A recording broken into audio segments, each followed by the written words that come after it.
The following program may contain coarse language, suggestive dialogue, and discussion of violent imagery and sexual situations.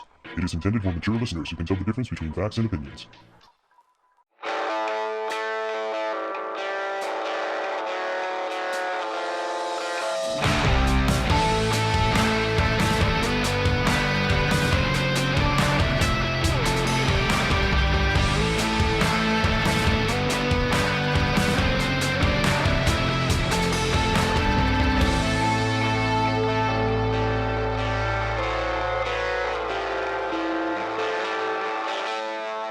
Day one douchebag returns and lights Twitter on fire. Hey guys, it's Paul Bascrillo and welcome to Thoughts on Wrestling. I am one of the hosts of this podcast, and with me today I have, as usual, That's me, Papa Tony, King of the Pizzas. And I think we should just get right into it because obviously that's what was going on this week. Jinder Mahal all of a sudden becomes relevant again. Because of The Rock, and then later on the second Raw we're going to talk about, gets a world title opportunity on Raw next week. So, yeah, okay. Hi, Jinder. Welcome back. I know you've been in the background with your little tag team buddies there, but I'm kind of digging that Triple H is giving him a little bit more of an opportunity because I'm going to be honest with you. For the last couple of years, Jinder hasn't really done anything. That's because Vince is trying to hinder the Jinder. And everyone knows you do not hinder the Jinder.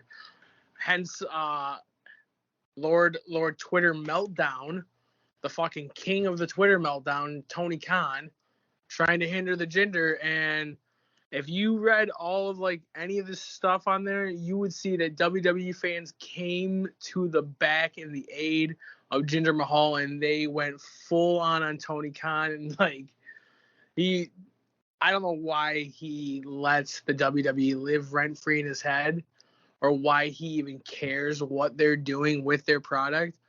But the fact that he had a child-size meltdown on Twitter over that clearly shows that Papa H is living rent-free down there in Jacksonville. What do you think about that? Yeah, I was so. First of all, I'm going to be honest. I thought somebody had gotten to Tony because it had been several weeks since he had a meltdown on Twitter, X, whatever the fuck you want to call it. So and then to have a meltdown about Jinder Mahal getting an opportunity and trending. I think that's why he was pissed.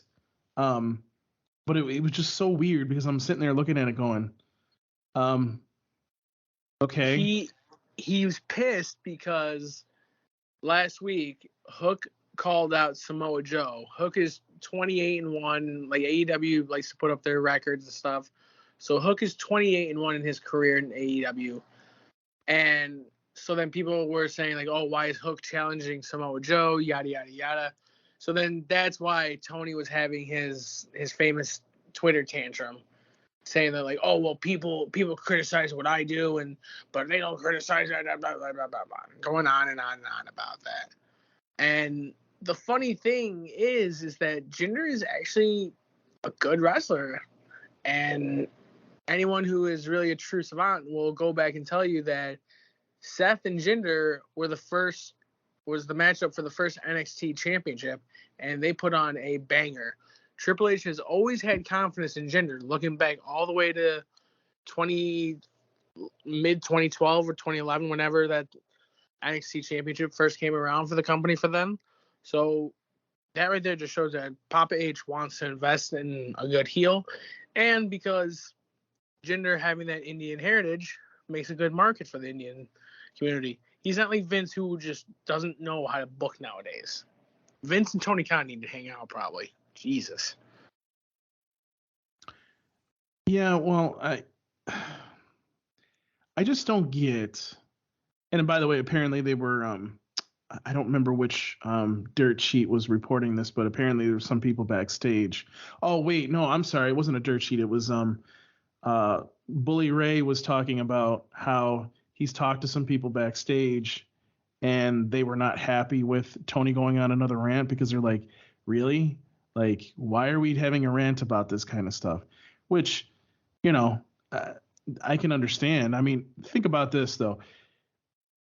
If Vince could go up on social media and do something, do you think Vince would probably be like this? Vince had the ability to do that. He knows how to use technology, doesn't he? I don't think that Vince is technologically illiterate. I think he knows how to use those things. I think it's just that the difference is that Vince, Triple H, Stephanie, they know how to run a business. They're not letting their fanboy aspirations and their fanboy opinions get the better of them like Tony Khan is. Tony Khan's looking at my opinion is that Tony Khan is looking at how he as a fan perceives gender and everything, not how a business idea and like what Triple H's booking wants to do. If that makes sense. Like Tony Khan's just overthinking it, I think. And he's letting WWE get to him by just existing. Yeah, I mean, I don't know. I just think that he needs to just stay off of X at this point. I mean, I understand things are going to piss you off. I mean, do you not see the not hundreds, I would say thousands upon thousands of people on X/Twitter, whatever you want to call it, basically bashing AEW or bashing WWE on a fucking weekly basis? It's like, when I say that the wrestling community is toxic, I mean, it's toxic enough without one of the owners of these companies going on there and just being pissed off because, oh, Jinder Mahal did this, but you don't want to watch Hook or whatever. But it's also kind of funny that, he's bitching about that. And by the way, what I was trying to say about Vince, yeah, I think he had a lot of people behind him that were like, don't you fucking touch your phone. Yes, you have an official Twitter. That's great. Don't touch your fucking phone because we don't need that shit. But yeah, I mean, I think that Tony, I don't know. I think Tony just, he wants AEW to do well and gets pissed off when wrestling fans are like more for WWE. But here's the thing. The one thing the WWE is good at is destroying competition. Look at what happened with WCW. I mean, I'm going to be 40 years old this year. Okay. When I was in my teens, I was watching WWE. Shit, you're going to be old. Fuck you. Anyways, I was there for the WWF, WCW wars, and Vince just like destroyed WCW because he knew that he had to put on these fucking stellar matches that everybody wanted to see every single Monday to, destroy the competition. So, it made sense to put on all these fire matches. I just want to piggyback off what you said. Vince knowing how to like put on those storylines, those things that he needed to beat WCW. And you want to know who was right there in the middle of the war with him the entire time? Who's that? Papa H. So who has that firsthand experience of going to war? Triple H. He knows exactly what to do. And the better thing is that his mind, he's more in tune, I want to say, with the fans and what they want. You know what I mean? I think, would that be correct to say that like Triple H listens more to the fans, like what we're like hoping for? Yeah, I would agree with that. So like I feel like his knowledge of, hey, I went to war with WCW, I was in that war, I came out on top with WWE, so now he can be like, okay, I know exactly what to do in the said situation. Tony Khan, I'm gonna let him blow up and self-destruct, and then just do what I need to do. Yeah, well, I mean, there's a reason why they selected Triple H to run WWE in the first place, because they knew that, he was. I mean, we've seen it in the last 2 years. I mean, when Triple H is running things, it's awesome. When Triple H isn't running things, it's not. So, yeah, I mean, it's. I don't know. I just feel like Tony Khan just needs to get whatever stick he has up his ass, out of his ass, and just stop tweeting. If you're gonna go bitch, just find somebody, find your buddy. I hate to say it. Find your buddy Daniel Bryant and go into a room and bitch to him. Okay, just go whine to somebody instead of putting it on fucking X, because it's not gonna get you anywhere. And this is what happens. People will fucking drag your ass through the mud. But it's funny because Jinder Mahal responded to this tweet, and he actually deleted it a couple days later. But he said, "Who the fuck is Hook?" So that was funny. And that's what caused him to trend on Twitter. So, but the most important thing that I want to take out of this, I mean, obviously Tony Khan is going to bitch. He's going to do this. That's not important, but it is funny to see somebody who knows he's not doing as well have a little temper tantrum, and yeah, whatever. But the more important thing is I like that Triple H is doing this thing where he is taking these wrestlers that basically aren't doing anything and don't have a place and giving them some light, because like I said, Jinder Mahal hasn't done anything for years. He had the title for what, I think 6 months, maybe 6 months to almost a year. And then after the title was taken off of him, he really didn't do too much after that. So, I felt for the guy. I'm going to be honest with you. I really did. I felt for the guy. And by the way, I was so fucking surprised when he won the WWE Championship on SmackDown. I was like, holy shit, what just happened here? And by the way, I like when it's a surprise. I love when it's a surprise. Like you out of nowhere, you're like, what do you mean that he just won? You know what I mean? Yeah, him with that upset over Randy Orton. That, like, I did not. So I when I saw it was Randy Orton versus Jinder Mahal for the title, I was like, oh, okay. I was like, Randy's just gonna, he's gonna give him the rub. He's gonna put a good match in, and then it's gonna be like a one-off, and then Randy's just gonna keep moving on. And nope, Jinder hits the Colossus 1, 2, 3. We have a new champion. I'm sitting there, and I'm like, well, shit, like, damn, I did not expect that to happen. And you want to know what would be funny? Is if Triple H, Triple H was reading everything on Twitter. Probably he was reading. I'm sure someone was telling him, you gotta look at this or whatever. I think it would be absolutely hilarious if Triple H just silently trolls Tony Khan one last time and puts the championship on Jinder. Just even if it just for the up to the Rumble, then he drops his belt back to Seth Rollins. Just to be like, fuck you, Tony. We can do whatever we want. So there's a thought out there. One of the things out there from the community is a lot of people think what's going to happen is Jinder Mahal is somehow going to win the championship on Raw this coming up this Monday on Martin Luther King Day. And what's going to happen is Senor Money in the Bank is going to cash in and win the title. And then Seth is going to win it back at the Royal Rumble or something, something like that. Whether it be Royal Rumble or Elimination Chamber or whatever. And then, yeah, it's just going to go from, and then it's going to probably be CM Punk versus Seth Rollins for the title. And, yeah. So, but that's one of the things that people are talking about is, wouldn't it be awesome? Wouldn't it be kind of interesting if Jinder won? And then that's how, Damian Priest becomes the champion. So I don't know. We'll see. We will definitely see how that plays out next Monday. I'm interested in the match. By the way, I think that's going to be a really good match if they do it the right way. Again, Jinder Mahal's a really good wrestler. He just hasn't been wrestling. And to be honest with you, shame on WWE for not doing that because he was a good wrestler.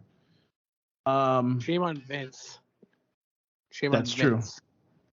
Now, like I said, now that Papa H is in charge, I think we're going to see a lot more talent utilized a lot differently. You're going to see a lot more, look, for example, and we're gonna dive into them. We're gonna dive into him, Karrion Kross, and the returning Authors of Pain, who we'll get to, because what did Vince do? He released both of them. Or all three of them, four of them. He fucking fired Paul Ellering for being old, for looking old. Yeah, Vince's old, decrepit ass is on TV. So we're gonna see a lot of these quote unquote Triple H guys. Now I feel like you're gonna take hold of the company. They're gonna be the faces of the company. We're gonna see a lot more things utilized. Oh yeah, I mean we can talk about that. I mean, we don't have to obviously go in order of everything that's happened over the last 2 Raws and SmackDown, but Karrion Kross coming out with AOP and destroying oh my god, I'm losing my mind here. This is what happens when it's 10:40 at night. Bobby Lashley and his buddies there. But the Profits. The Profits, Street Profits. Thank you. Sorry, I'm losing my mind tonight. It's that old age. You're almost 40. It's that old age. I'm so gonna punish you after this podcast. Anyways, so that was interesting because apparently AOP has been signed by the WWE for several months now, and they haven't been used at all. So, that's interesting. And what's their manager's name again? Paul Ellering. Okay. He was originally with the Road Warriors back in the 80s. Gotcha. Okay, so that's great to see him back because obviously it's not AOP without him, at least the AOP that we want. So it's going to be really interesting to see that. It's going to be interesting to see the tag team division because I hope that means it's going to be a lot better because one of the things that I've always said, and I think Triple H needs to work on, is they need to give all of these titles better reigns. So, for example, the tag team titles, if you're going to keep them unified like they are right now, you got to have tag team tournaments. You got to make these tag team titles relevant, not just sitting on Damian Priest and Finn Balor just sitting there looking pretty because they're not always having tag team matches and they should be defending it at pay-per-views. They should be defending it on a random Raw or SmackDown. I 100% agree with you. I think, honestly, they need to split the tag team titles up completely. I think you need to have a pair on SmackDown and a pair on Raw because right now the tag team scene is so loaded with what they have available. Because on SmackDown, for instance, you have the returning AOP. You have the Street Profits. You have potentially now Butch and Tyler Bate. You have Pretty Deadly. Yes, boys. Anyway, so you have you could even put the fucking tag titles on Jimmy and Solo. Grayson Waller and Austin Theory could be tag team champions. The newly formed, probably reformed Legado del Fantasma could be them. You could, all these potential tag teams on SmackDown. And then on Raw, you have the New Day whenever whenever Xavier gets better. Whenever Eric comes back, the Viking Raiders will be able to go back as a tag team. You have Imperium. You have the Creed Brothers, Alpha Academy. All of these potential and suitable different tag teams. You could even put it on fucking Dirty Diamond JD, Dirty Diamond Truth even. Because we all know JD got kicked out of Judgment Day. For some reason, he still hangs around like a big bobblehead weirdo. Shout out to R-Truth and Judgment Day. Yeah, That whole thing is funny, but yeah, definitely split the tag team titles up. I know they were planning on doing it, or they were planning on changing the design of the titles, but again, Judgment Day has the tag team titles, so they should be able to go back and forth. So I'm not certain why they're not defending it on SmackDown as well, but whatever. I'm sure they'll get there with that. So that happened. By the way, I'm very happy for Karrion Kross because he deserves to have more attention on him because he can be a really good wrestler, and I think doing this will get him there, and it's gonna be interesting to see where it goes. Let's see what else. So the most important thing that happened between the two Raws and SmackDowns that we didn't talk about until now, obviously Jinder Mahal came out and said, "Oh yeah, I'm the returning champion," and then he went into his little Maharaja like speech type thing that he was doing, and then all of a sudden, The Rock walks out, and obviously whenever The Rock shows up, everybody goes crazy, and The Rock comes out and just rips Jinder Mahal a new one, uh, calls him Day One douchebag. That's where we got that from at the beginning of the podcast. And yeah, he beats the fuck out of Jinder Mahal, and he says, "Hey, after tonight, I need to go. I think I need to go to the restaurant and get something to eat. Should I eat in a booth? Should I eat at the bar, or should I eat?" Which set everybody on fire on social media at the head of the table. So obviously we're leading up to at some point here, whether it be, I personally think it's going to be Elimination Chamber, but whatever. Roman versus The Rock at some pay-per-view coming up here in the near future. It's not going to happen at Royal Rumble. We know that. I mean, that doesn't mean The Rock won't show up at the Royal Rumble and cost Roman the title, which is something that I personally hope and think will happen. But I'm going to be honest with you, Tony. I think The Rock had to finally show up and do this match. And it's not just because like everybody wants to see this match. I think they need to have an end to the bloodline story that makes sense. And I don't think they can do that without The Rock being involved with Roman in some way or fashion or form. So, yeah. And you know what? I 100% agree. I think that I honestly, everyone knows how I feel about yours, mine, ours, the Tribal Chief. I am a big Tribal Chief supporter. I am big on acknowledging the Tribal Chief at every point in time that we can during the day. Like right now, I just made my dog acknowledge the Tribal Chief. But you know Poor what? dog. You know what? In the end, if it comes down to the Tribal Chief and the Great One, I'm sorry, but Tribal Chief be damned. The People's Champ has been he raised me. The People's Champ raised me.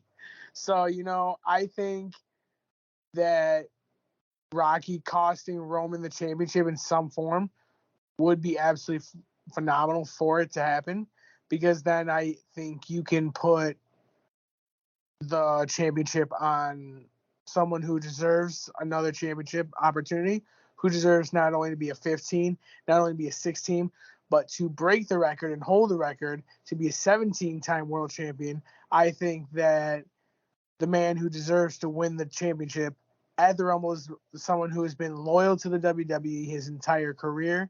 He has not left the WWE. He's not gone Hollywood or anything.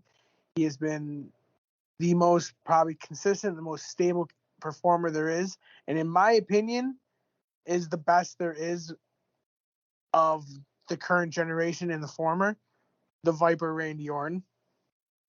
I think that Randy should be the one to get the title.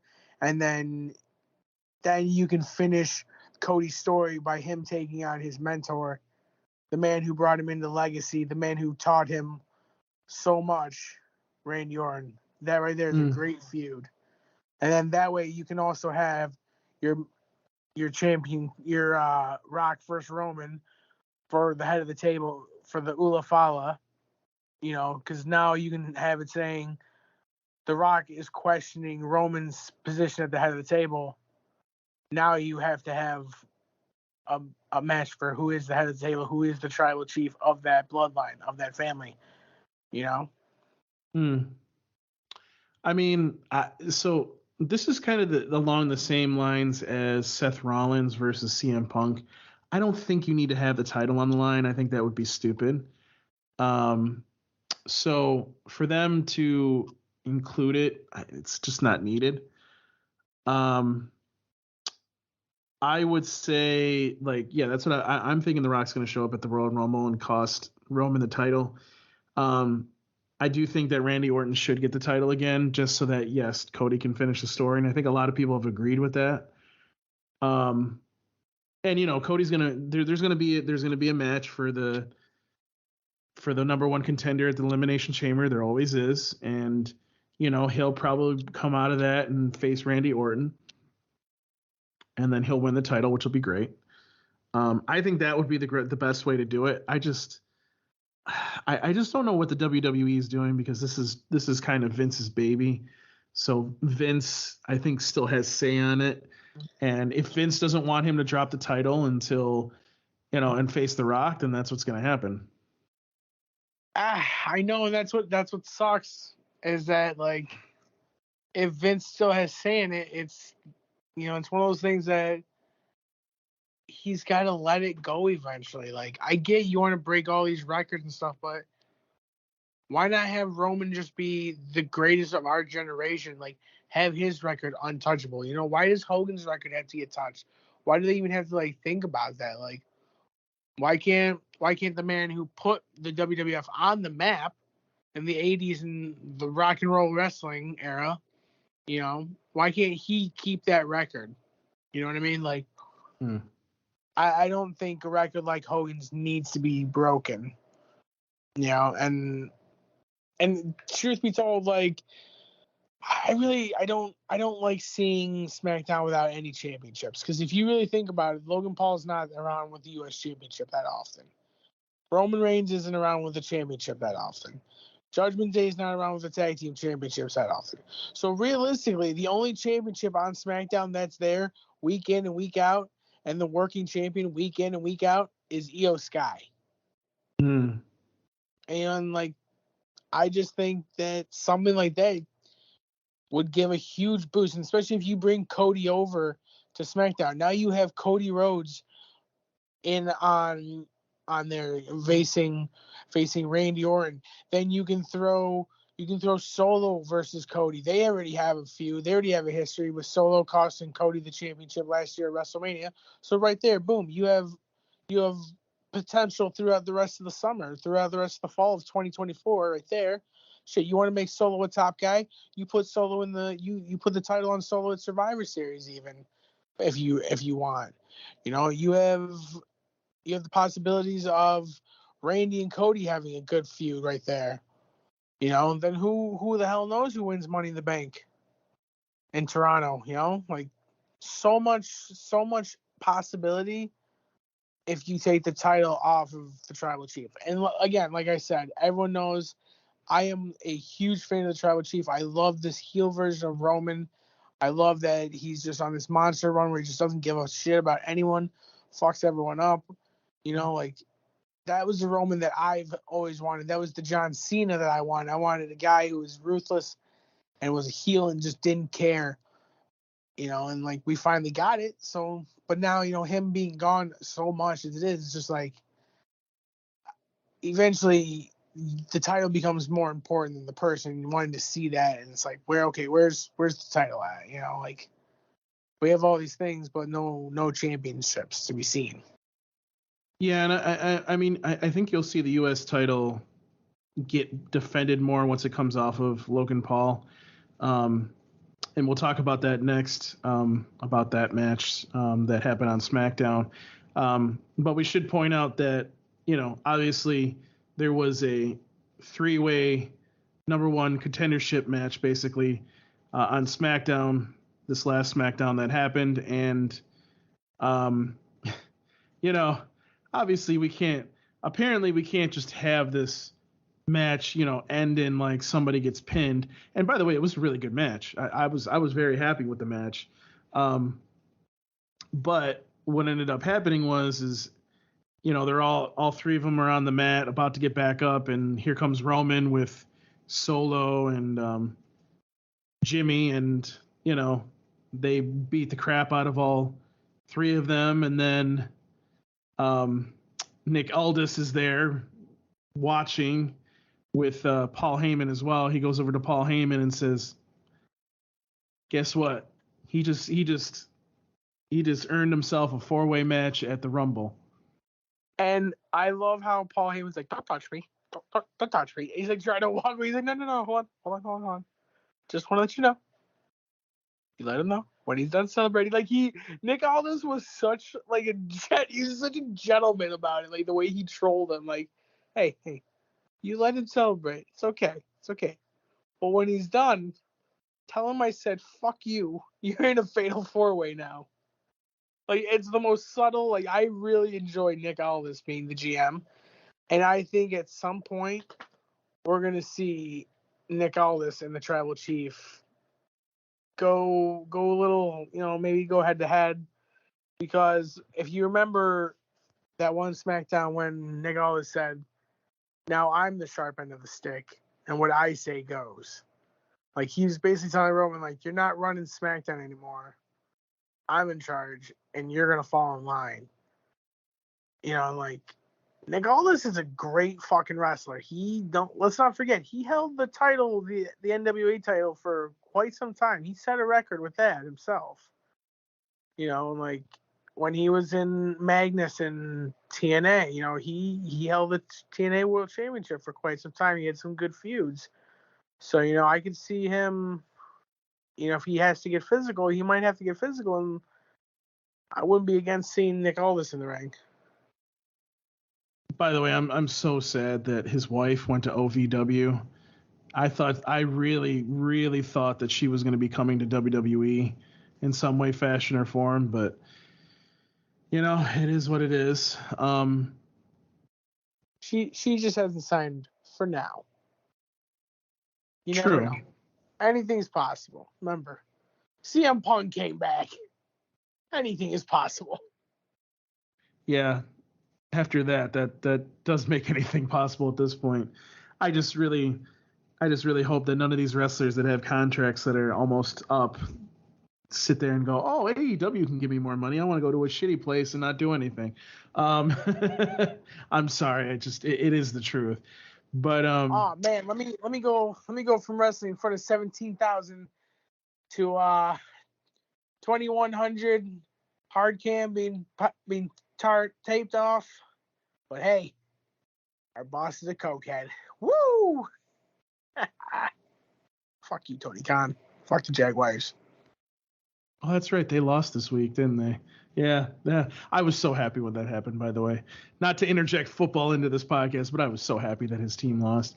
Anyways, let's see. So we have that match. We might as well, because we were talking about Logan Paul, talk about the U.S. title, the number one contendership match. The finals happened on this last SmackDown, and, it was Kevin Owens versus, and I'm going to butcher his name, Santos Escobar. And yeah, that was a really good match.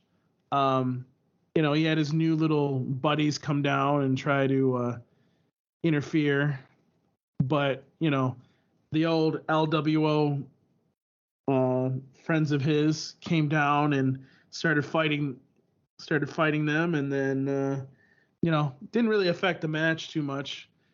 And Kevin Owens came out on top and beat the fuck out of Logan Paul. So hopefully this match at the Royal Rumble, which I think is what it's supposed to happen, is going to be good. I think we're going to get quite the banger out of Logan Paul and Kevin Owens, because you want to know what? As much as people dislike Logan Paul, and he's a cocky and arrogant ass, but that man respects the ring, and what he does in the ring is absolutely phenomenal. He puts on absolute bangers of matches. And honestly, I don't think I've seen a match that he's been in that I haven't been impressed by. His match with Roman Reigns, very good match. His match against Seth Rollins at WrestleMania, top notch. It wasn't because he has these guys helping him, carrying him. Potentially, yes. You're in the ring with a workhorse, a stud like Seth Rollins. He's gonna bring out the best in you. But you want to know what? He brought out the best in Seth Rollins too. That was an amazing match. And let's not forget last year that spot at the Royal Rumble with him and Ricochet going coast to coast on each other mid-air clothesline. Ha! That's amazing. For someone who has only been doing this for 2 years around about that, for him to be able to pull off a spot like that is absolutely amazing. So I think he's going in the ring with one of the best in the world at the moment, Kevin Owens. I think Kevin is a phenomenal wrestler, and what he does in the ring for being able to move the way he does for a guy his size, and the moves that he pulls off are absolutely insane. Like the one where it's he's in the top rope, he's on the top rope, and he has him in a suplex, and he picks him up, drops him as he's going down midair. That suplex, that's absolutely crazy. For a big guy like Kevin Owens to be able to do that and move like that, like I said, is amazing. So his work in the ring plus Logan Paul, they're going to put on a classic match for the U.S. Championship. Yeah, definitely. By the way, it's going to be interesting next week to see who not Giovanni. Wow. See, I get all these wrestlers' names mixed up at this time of the hour. The Ring General, to see who he faces at the Royal Rumble, because, at least the Royal Rumble's in the United States of America and he can wrestle. I don't know if you know about that, but apparently he can't go out of the country for several months because of his visa. I don't know if you knew that, Tony, but yeah. But anyways. Yeah, I did hear about because he's trying to become a U.S. citizen, so he has to stay within the United States borders for 6 months while his visa clears and everything. Yeah, something like that. Which, I mean, hey, I get it. I respect it. And you know what? The King General is absolutely top tier. And let's not ever forget at Real Keith Lee, hashtag if what I'm hearing is real, poor Walter. Keith Lee, you fool. You gentle giant, but fool. Yeah. So I think we can kind of just breeze through the other matches that happened between these two Raws and that. Oh, you know what? We can't talk. Let's put that on pause for a minute. So we should talk about CM Punk and Drew McIntyre having a promo session. That was great. I was gonna say that was quite the promo between them two, and it's interesting to see. It's nice to see him being Drew, go from that Seth Rollins match right into another potential big feud. Obviously, I think that they're gonna have some kind of a clash in the Rumble now. I think we're gonna see them at some point being a big one of them's gonna try and eliminate the other one. It's not gonna go well type thing. But also don't forget that the Rumble is a good time for returns. So I think we're also going to get the return of someone that Drew has wronged in Sami Zayn. So I think Drew's wrongs are going to come back to haunt him the way he's been saying everyone who's wronged him is coming, their due comeuppance is coming back for them. Now I think his karma is about to come back because now I think that he's done with the Seth Rollins feud, which, by the way, that match was very well done. And it was a good tidbit the way that when he hit the Claymore on Seth and went for the 1-2-3, how he rolled him up too far and he made it so that Seth's leg touched the bottom rope, hence making it a kick out at 2. So then it kind of sent Drew a little a little mad, and it kind of plays on what Seth said that it's always going to be your own shortcomings, Drew, that keep you, not everyone else. So now I think we're going to see even more Drew, like, these shortcomings kind of drive him even more off the deep end. Yeah. I mean, so part of the thing here is Drew McIntyre is one of the wrestlers that his contract's coming up. It's him, Sheamus. Well, Cody apparently hasn't signed his new deal yet. So Cody, who else was it? I'm trying to think. I had everybody. Oh, Seth Rollins and Becky Lynch as well. So, you look at Drew and you go, huh. So are you going to sign your deal or what? Because, I mean, obviously he could go to AEW if he wanted to or wherever else and probably, well, I don't know if you could go to TNA and make money, but yeah, I mean, it's going to be really interesting to see what's happening with Drew. I feel like Drew is putting in a lot of effort though, so it makes me think that he's going to sign a new deal. He's just waiting on them to give him the deal that he wants. And, I don't know if they're going to give him the deal he wants, but we'll see. So, but I am interested to see if CM Punk is going to throw him out last. So that would definitely be interesting to see in the Rumble. But yeah, I mean, that was a really great promo on Monday night. And yeah, so let's talk about other matches that happened. We'll kind of just breeze through these real quick. Becky Lynch versus Nia Jax. Great match. I was so surprised. Like, Nia Jax has improved so much, and I will give her flowers, as the kids say. I will give her flowers because she is definitely improved and is doing so much better than what she was. I'm very happy to see her back, honestly. Basically she defeated Becky Lynch by using an uppercut and then doing her signature move in the corner. And that looks to be setting something up for the Royal Rumble. I don't know exactly what's going on. I mean, with Rhea showing up and trying to intimidate her on this last Raw, it makes me think that maybe Nia Jax might win the Royal Rumble, but we'll have to see about that. Nah, in my opinion, the person who should win the Rumble it's only one person who should win it, and it's Bayley, because the compounding interest and stress that's being put into damage control is absolute golden. And I think when she wins the Rumble, the rest of damage control is going to turn on her. Yeah, I mean that's definitely a possibility. I don't know. We'll have to wait and see on that one. I personally, actually, I'll be honest with you. I thought what's her name was going to show up at the Rumble. Nick Aldis's wife there. I thought she was going to show up, but now I don't think she is going to show up. But let's see. So what other matches that happened? You had Imperium versus Jey Uso and Kofi Kingston. Yes.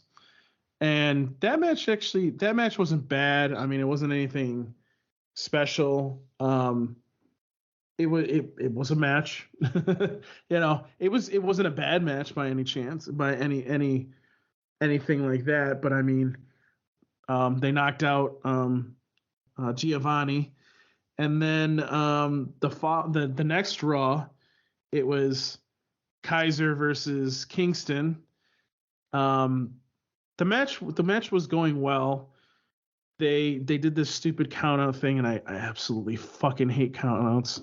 And Kofi went out of the ring, started trying to beat Kaiser's ass, and then all of a sudden Kaiser hits him with a chair, and not just a folding chair, but one of the chairs behind the desk, and then proceeds to just destroy him. That shot with the chair, holy smokes! That looked like it launched off Kobe's face for real. I would agree with that. That was a little like, oh, okay. And then like I said, he knocked him out. So I'm kind of hoping that maybe that'll bring Big E back, but I don't even know if the dude's gonna be able to wrestle anymore. So there's that. What else? Let's see. There were some other matches. I mean, there wasn't really anything that stood out. I mean, I think we've talked about most of the good matches. Oh, well, there was Drew versus Seth Rollins on the Raw that Rock showed up on. That was a really good match. The back and forth was great.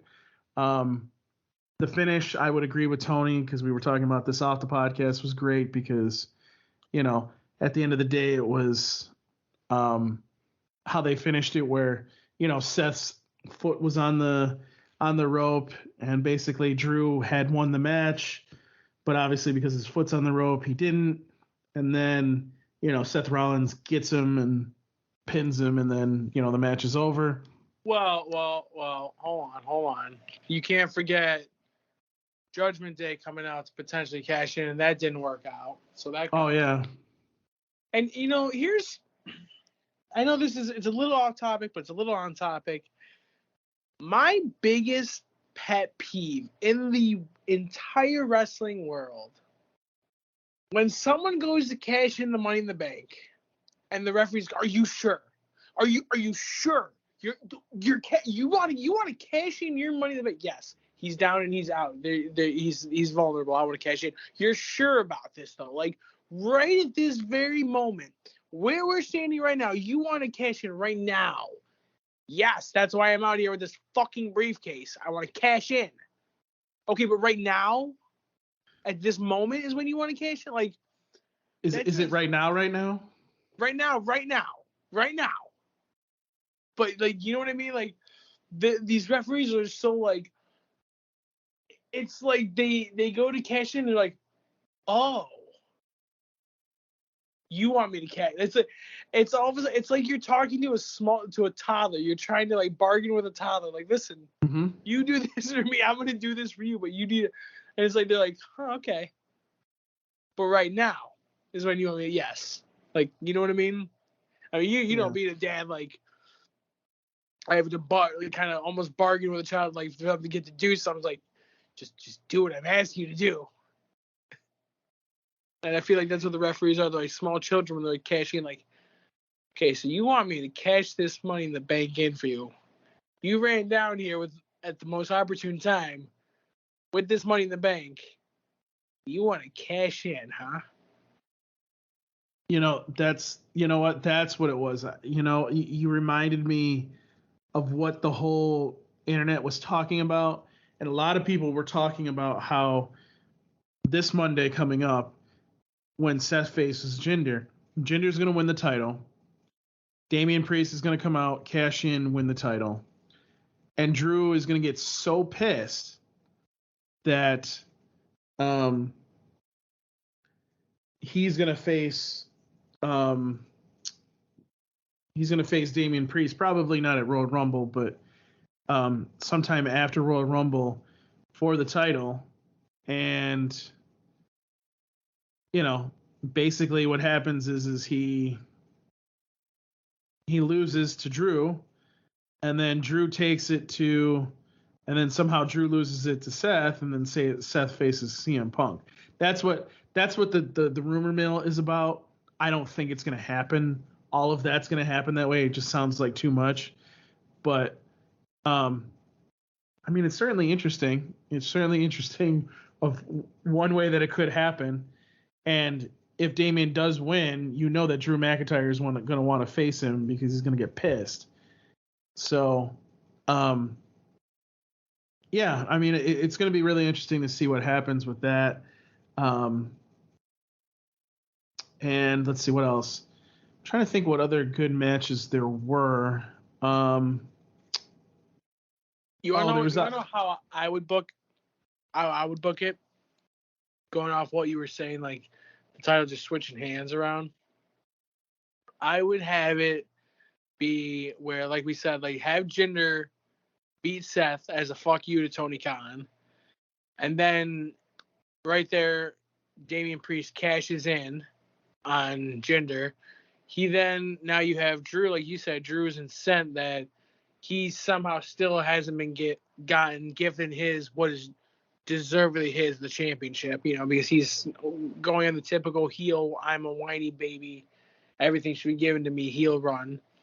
So then you have him and Drew maybe face off at WrestleMania, or not at WrestleMania, sorry, at the Rumble, and then your final two in the Rumble, you have Seth Rollins and CM Punk, even have Punk eliminate Rollins. Then at Elimination Chamber, you have Rollins regain the championship, and then you have Drew and Priest have their issue in the chamber. So now you have that perfectly set up for WrestleMania. You have Drew versus Damian at WrestleMania. You have Seth and you can still get Seth versus Punk for the title too. Yeah, I mean, I think that would work. So, it's just going to be interesting to see, because I have a feeling something's going to happen where it's going to get a little crazy. Anyway, so I just thought about this. You want to know what would be great? What's that? For Damian to win the championship. You want to know who's going to be the reason Damian Priest wins the championship? Who's that? Come on, think about it. R-Truth? Yep. Oh, Lord. Truth is going to inadvertently get Damian the championship somehow. I mean, I could see it. I could see that. That would be interesting. And funny. He wanders out in the middle of, the match, between all of them, and, he's like, dog, now's your time to cash in. Not a bad idea. Because then it makes him be well, look what he did to join Judgment Day by accident, and then type thing, and then they can turn on him, obviously, and they'll put Truth in the chamber somehow. Oh, I don't think that's gonna happen. He would be a good comedic spot in the chamber. Or who even says he has to be in the match to be in the chamber? True. So maybe Dirty Dom represents for someone in Judgment Day, to keep as an interest of keeping Damian's, watching Damian's back, but Truth is in the chamber with him. He's actually physically in the chamber. And let's see. Then the only other match that I think we should talk about is the Cody and Shinsuke Nakamura match. By the way, I love how they're giving Nakamura more vignettes and promos and everything, because oh my god, that makes him so much better. I'm just so happy that Triple H is doing that, because he needs to be given more matches like that. And basically this was a street fight match, and that another banger match, another really good match that was it lived up to the expectations. And I think Nakamura needs to get more spotlight like this and get a title too as well. Excuse me, because he deserves it. Yeah, so I mean, there was that match, and then the other match that I forgot about that happened on SmackDown, and I think this is the last one we'll talk about. We had a little surprise of who was Butch's partner. Want to talk about that one, Tony? Oh, the big strong boy, Tyler Bate. Yeah, mm-hmm. That was a very welcome surprise that wasn't spoiled, which I love a good surprise. Because you want to know what you see Pretty Deadly. Yes, boys.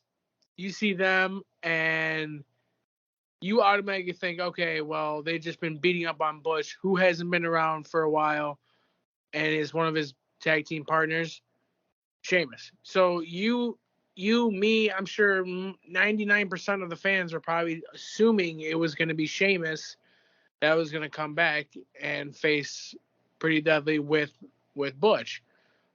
And instead, we were treated to Tyler Bate, great NXT superstar, former NXT UK champion, who has quite a history with Pete Dunne. Yeah, Pete Dunne. So that was a very welcome surprise to see that.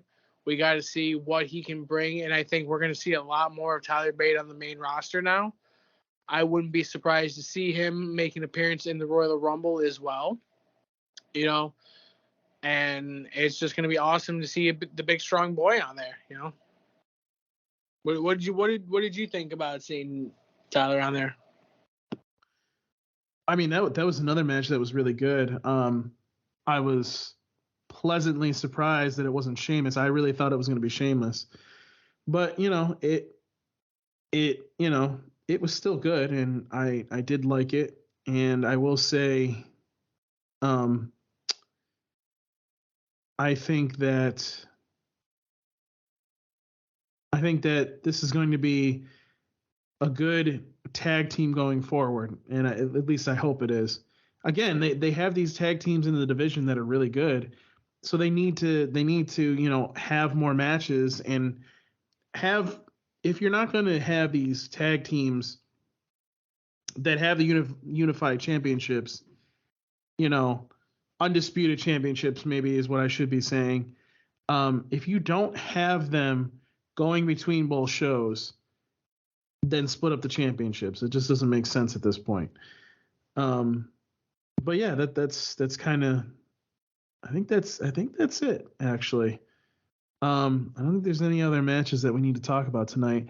I kind of mentioned this last week, but what was your favorite match of those three shows that we talked about? What was your favorite match out of all of them, Tony? I'd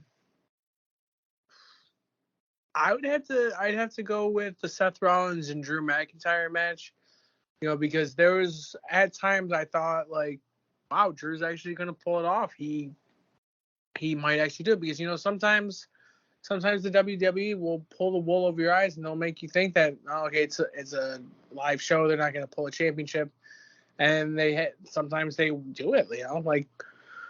For instance, like we were talking about when Jinder Mahal beat Randy Orton, no one saw that coming. Or when AJ Styles beat Jinder Mahal on SmackDown to win the championship over in England, no one expected that.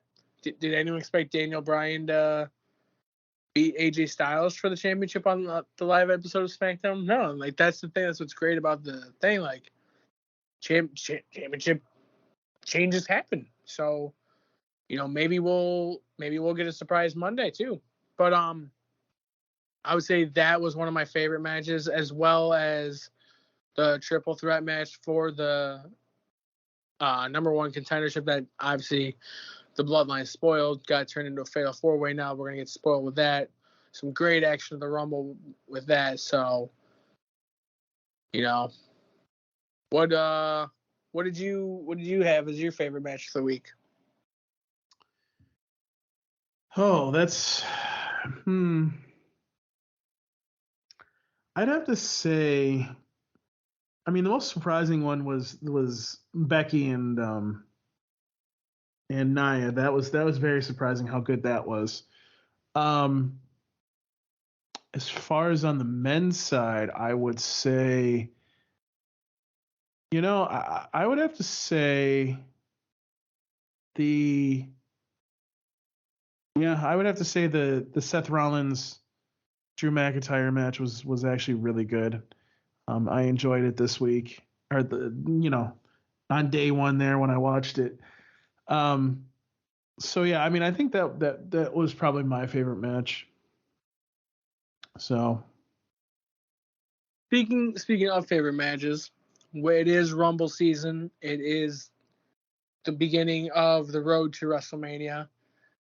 What is your favorite Royal Rumble pay-per-view and Royal Rumble like match and or main event championship match for that. Tony, it is 11:25 at night. I don't have that off the top of my head. I've been watching all day. I can tell you mine. Go ahead. Oh, probably for the championship, we got to go Cactus Jack versus Triple H in Madison Square Garden in the street fight. Oh, what a banger. You know, me as 10-year-old me was watching that, you know, loving Triple H. And I'm like, you know, I'm a huge Mankind fan. I was getting introduced to Cactus Jack and who he was. And I would look it up and stuff back on the old internets and the old PC computers back in the day before these tablets like all these kids have nowadays. But, you know, like Triple H winning that championship and like retaining the championship, I was like, people were mad, but I was happy. I was like, you know, I was always a big Triple H guy. Even when he turned on DX, he turned into a villain. I was like, you know, I'm still a Triple H guy. I've been a Triple H guy since I was a kid. Always have been, always will be. That, and then my favorite Royal Rumble match itself got to be 98 probably. You know, like you get 3 faces of Foley in there. You get the classic Austin winning the Rumble. So, but, you know, this time of year, I like to try and watch at least one Rumble match a day or two. You know, every few days, I try to at least get one in there. You know, I would highly suggest for you to go and watch the 2006 Royal Rumble, because you seem like a Rey Mysterio fan because you like that deadbeat dad. So you go be a jabroni and enjoy his unnecessary win. Okay, man. Well, we'll just leave it at that because to be honest with you, I'd have to look everything up anyways. So, yeah. Well, we're on the 3rd episode of this, Tony. Oh, by the way, Happy New Year, because this is our first podcast of the new year. Let's see. So you can find me on Twitter at Paul Pascrillo. You can listen to me, obviously, on this podcast and the Toonami Faithful podcast as well. So make sure you listen to that as well. And yeah, hopefully we'll be doing this a little bit more often. But you know, holidays being the way they are, and the way that sickness seems to be going around Rochester at this point, you know, sometimes it doesn't make it easy to do podcasts. So yeah. But Tony, where can they find you? On Twitter at 89_tones. You can find me on there. Or if you want to stop in at Barrington Wegmans, I'm in the pizza department making pizzas. Making damn good pizzas, too. Oh, it's true. It's damn true. Sorry, Kurt. Please don't come after me. But, yeah, you know, I'm always online. I'm on there. You can follow me on TikTok. I don't actually know what my thing is. I think it's like Papa Tony or something like that with a pizza thing. It probably sounds about right. But yeah, you can find me on any of those things. Like I said, at 89_tones. That's me. I am the king of the pizzas. And Paul, you have a great night. And can't wait to keep having more thoughts on wrestling.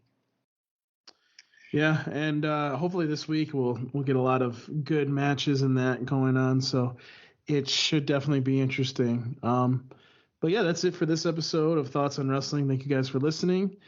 And please share this with your friends so we can get more views and all that kind of stuff on social media and YouTube and whatnot. And yeah, that's it for this episode. Before I forget. I don't know when this is all going to be edited and people are going to be listening to it, but don't forget to show support for your local wrestling. Like my friends at Upstate Pro Wrestling, they perform at Marketplace Mall here in Rochester, in Henrietta. So you know, go give your local talent a shout out. You know, go and support them. Like my boy Don Diego Lopez, one half of the SCWS or SCWA Tag Team Champions. So yeah, but just had to give a cheap pop to all of them. Yeah. All right. Well, thank you guys for listening. Thank you guys for tuning in, and hope you keep listening because that's why we do podcasting. So, but that's it for this episode. Peace. We're out. Have a good night.